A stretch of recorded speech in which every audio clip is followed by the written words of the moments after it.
My name is Maggie and I'm an education intern at the Pence Gallery. I'm here today in Lisa Jetonne's show, Held to Earth, which is open until June 13th.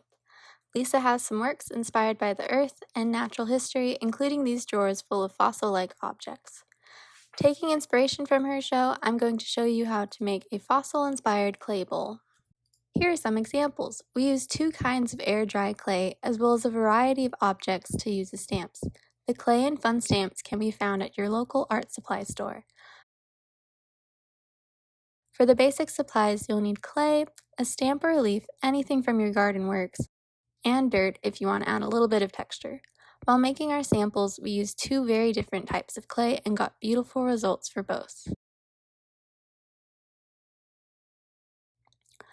First thing we're going to do is stretch out the clay. You're going to want to stretch it out a few inches, maybe 3 to 4. While you're doing this, try to make a circular shape as best you can. If you want to add dirt, get a small amount of dirt and press your clay into it. Fold the dirt into the clay until it is fully incorporated and stretch it out into that circle shape. When you have your circle, it doesn't have to be perfect. You're going to press in your stamp. Don't press it in too deeply, but do try to press in enough to get the design into the clay.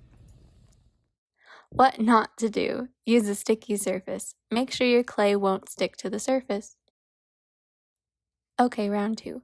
Follow all the same steps except with a better surface to press your clay to. After the design is in the clay, carefully lift the sides all around to get the bowl shape. Round it out with the palms of your hands. Depending on how deep of a bowl you want, you can cup it tighter with your hands to get it deeper or simply fold up the sides with your fingers some more for a shallower one. And here we have a finished bowl. Just make sure to let it dry completely and you're done. Next, we're going to make a medallion. You can get creative with the clay however you'd like and make whatever shapes you want. Something else you can do to add a bit more pizzazz to the design is to use a textured surface. Still make sure it's a non-stick though.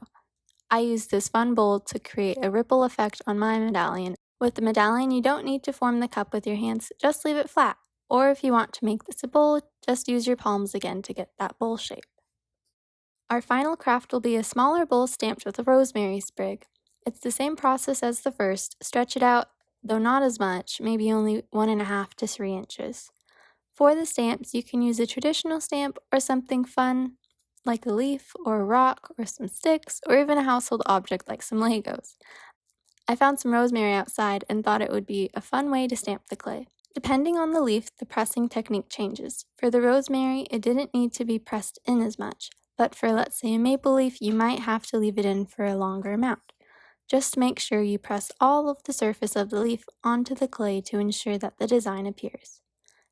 I hope you have fun with this and make some beautiful fossil-like bowls. Thanks for watching, and make sure to stop by the Pence and see Lisa's show, open until June 13th.